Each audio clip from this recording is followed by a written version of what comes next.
Hello everyone, Namaste. My name is Kishan Chaudhary. This is my channel. Through this channel, the main purpose is to teach those students who are from government school backgrounds and for those who are living village areas. So, I specially focus Nepali language while teaching. Please keep watching my videos, keep supporting us, and please don't forget to subscribe. Thank you. Now we are going to study about complex passive form. है आज हामी के पढ्न गइरहेछौं complex पैसिभ form को बारेमा पढ्न गइरहेछौं यो exam को पोइन्ट अफ भ्यू बाट हेर्दा एकदमै इम्पोर्टेन्ट छ र 7 मार्क्स मा आउने गर्दछ है यसलाई एकदमै ध्यानपूर्वक हेर्नु होला सुरु देखि अन्तिमसम्म स्किप नगरिकन एकदम विस्तारै हेर्नु होला है त अब हेर्नु हामी यो चाहिँ एक्टिभ ग्रामर बाट लिएको हो तपाईहरुको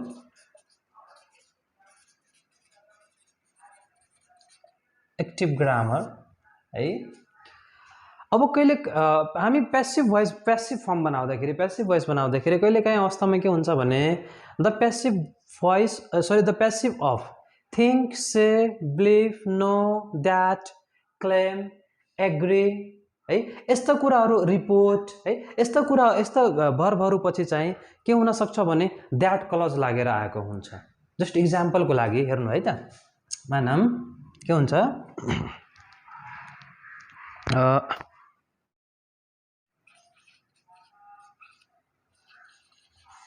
people say that he is criminal अब हेर्नु मैले भन्न के खोजे भने कहिलेकाहीँ के हुन्छ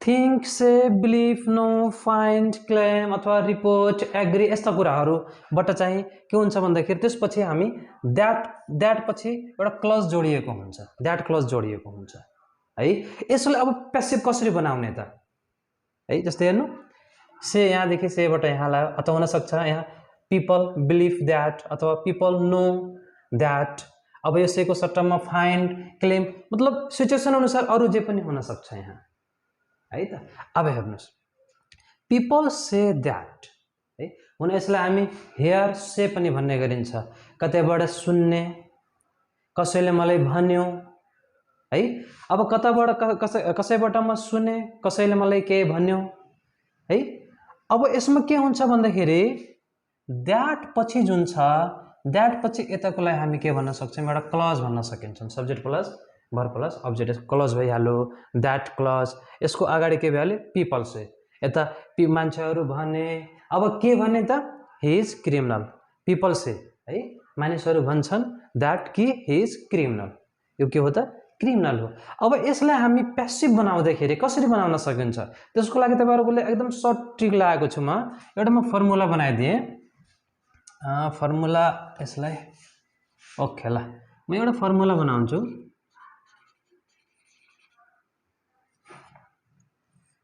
subject plus is am are plus be third plus to plus कहिले कसो हामी बी लेख्न सक्छौं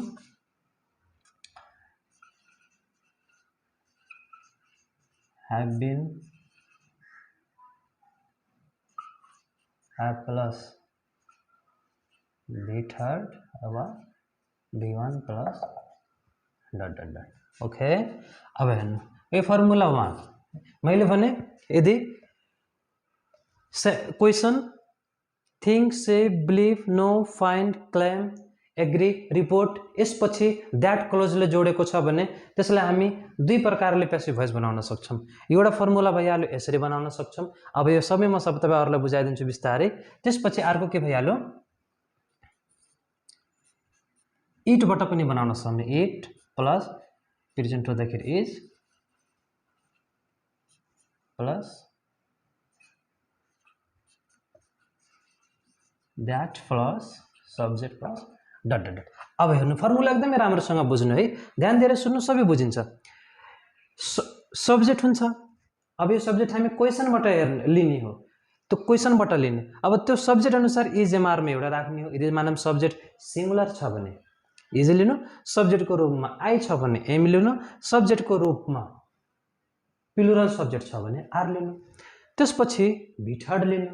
अब भिथर्ड पनि त्यही क्वेसनबाट हामी लिने हो, अरू आफूबाट थप्ने हैन।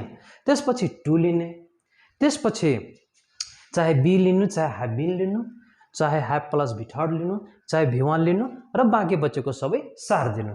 अब हेर्नु कतिखेर बी लिने, कतिखेर ह्याभ बिन लिने, कतिखेर ह्याभ प्लस भिथर्ड लिने, कतिखेर V1 लिने। अब यो पनि म बुझाइदिन्छु, हेर्नु है त। बी कतिखेर लिने, यदि क्वेसनमा सब्जेक्ट पछि इज एम आर छ भने बी लिनु। ह्याभ बिन कतिखेर लिने, यदि क्वेसनमा सब्जेक्ट पछि वाज वेयर छ भने के लिनु, ह्याभ बिन लिनु। यसै गरी ह्याभ प्लस भिथर्ड कतिखेर लिने,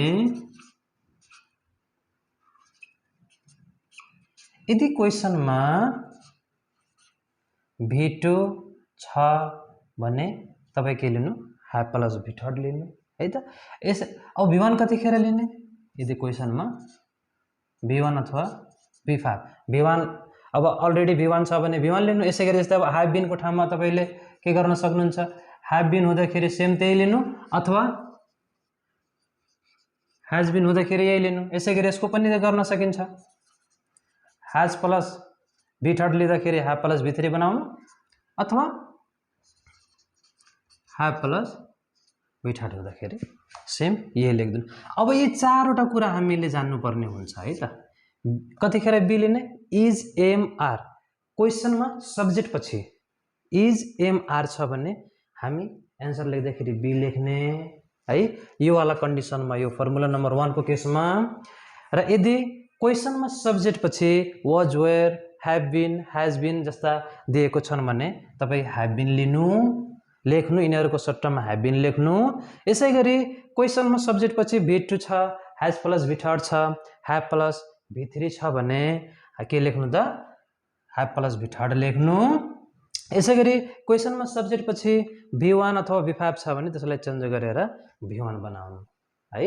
ल अब फर्मुला नम्बर 2 को पालो आयो। फर्मुला नम्बर 2 ले के भन्छ, अब मैले भने कि यस्ता खाले think, say, believe, know, find, claim, report, agree, यस्ता मानव सब्जेक्ट के अरे यस्ता खाले चाहिँ पेसिभ भोइस आइराखेको छन् भने, यसरी बनाउन आइराखेको छ भने त्यसपछि द्याट क्लोजले जोडिएको छ भने हामी दुईटा फर्मुला लगाएर बनाउन सक्छौँ पेसिभ है। अब हेर्नु यो कतिखेर लेख्ने, यो फर्मुला पहिला इट लिने, यदि क्वेसन पास्टमा छ भने वाज लिनु, प्रेजेन्टमा छ भने इज लिनु, एकदम इजी। पास्टमा छ भने वाज लिनु, प्रेजेन्टमा छ भने इज लिनु। त्यसपछि त्यही दिएको हुन्छ, भिथर्ड दिएको हुन्छ, सरी भर्ब दिएको हुन्छ, त्यसलाई भिथर्ड बनाउनु। त्यसपछि द्याट लिनु, द्याट पछि सब्जेक्ट, बाँकी सबै सार दिनु। अब हामी क्वेसन गरौँ है त। ल हेर्नु एउटा म क्वेसन यहाँ गरेँ, question number 1।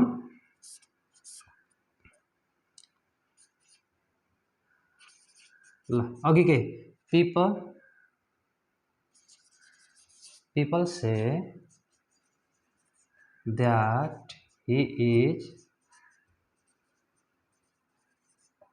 say that he is criminal। अब हेर्नु म यो पनि फर्मुला लगाउँछु र यो पनि फर्मुला लगाउँछु है त। अब कसरी लगाउने त हेर्नु, अब यो फर्मुला लगाउँदाखेरि हामी गर्नु के छ, people say, हामीले यसबाट चाहिँ हामी सब्जेक्ट लिने हैन, हामी सब्जेक्ट लिने हो। द्याट पछि उता जे दिएको हुन्छ, द्याट पछि यता जे दिएको हुन्छ, यो के भइहाल्यो, ही छ। अब हेर्नु people say that, people भन्छन् कि, अब के भन्छन्, he is criminal। कसले भन्छ त्यसबाट सब्जेक्ट लिने हैन, कसले के भन्छ ती के जुन भनिराखेको छ त्यसबाट हामी सब्जेक्ट लिने हो। यानी द्याट पछि के आछ, ही आछ, त हामी के लिने, ही लिने। ही को सट्टामा अरू सब्जेक्ट हुँदाखेरि त्यही लिनु होला। अहिले यहाँ ही दिएछ भने ही लिनु। यो फर्मुला लगाउँदाखेरि मैले यहाँ लेखेँ ही। अब ही पछि अब यो फर्मुलामा जाने हो, ही पछि इज एमआरमा के हुन्छ, यो सिंगुलर छ भने इज लिनु।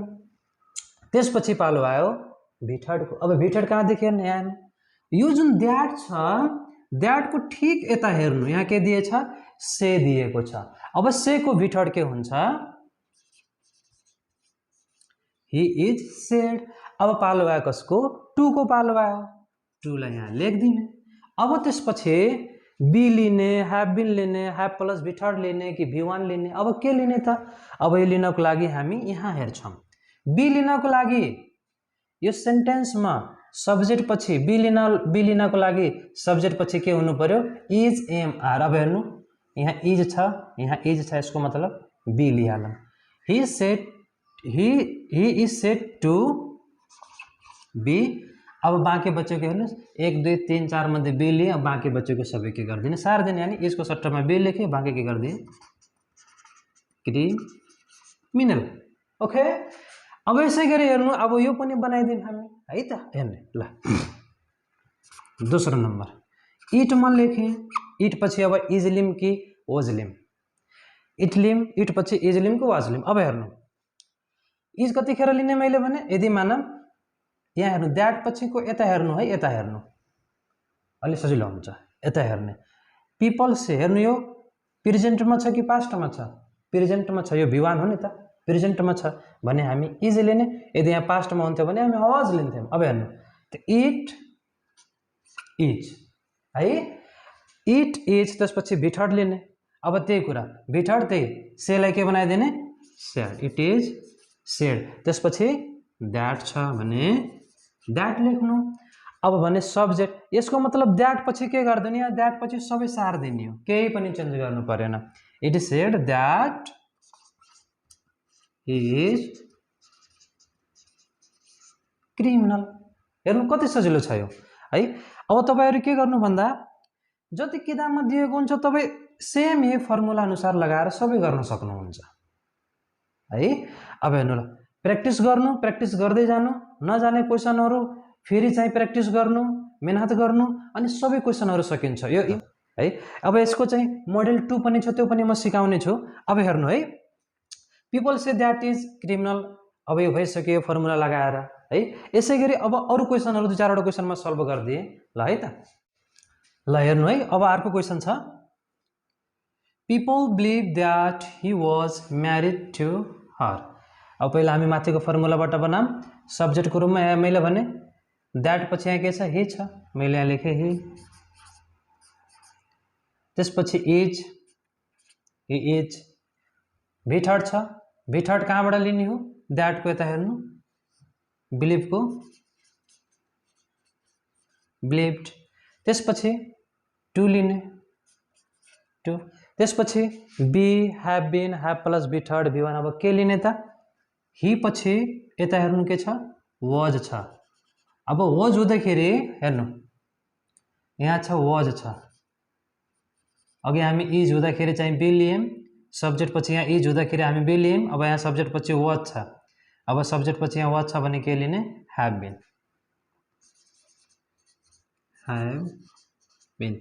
ही is believe to have been. बाँकी बच्चेको सबै के गरिदिने? सारिदिने, सबै सेम एज कपी गरिदिने, म्यारिड टु हर। ओके, अब यसै गरी सेकेन्ड फर्मुला बनाऊँ, इट इज है। हेर्नुहोस् इट लिएँ मैले, अब इज किन लिएँ? किनकि प्रेजेन्टमा, इट इज बिलिभ प्रेजेन्टमा छ है, इट इज। त्यसपछि भी थर्ड, अब भी थर्ड कहाँ बनाउने? ए बिलिभलाई के गरिदिने? बिलिभ गरिदिने, बिलिभड। त्यसपछि द्याट, त्यसपछि द्याट पछिको बाँकी सबै सारिदिने। द्याट पछि के छ? That he was married to her है। यसै गरी अब यसको पनि हेरौँ, सेम त्यस्तै छ। सब्जेक्ट के छ? ही छ, ही सिमिलर छ, इज भयो, सब्जेक्ट ही भयो, इज। त्यसपछि भी थर्ड, द्याटको यता के छ? एक्सपेक्टको एक्सपेक्टेड गरेँ, एक्सपेक्टेड टु टु। अब 4 वटा मध्ये कुन लिने त हामी? अब ही पछि के छ? इज छ, यहाँ इज छ भने के लिने? बी लिने, he is expected to be. बाँकी के गरिदिने? सारिदिने है त। यसरी अब चाहिँ अरू क्वेसनहरू पनि तपाईँ गर्न सक्नुहुन्छ। यो मोडेल नम्बर 1 भइहाल्यो। अब यसपछि हामी मोडेल नम्बर 2 पनि गर्छौँ।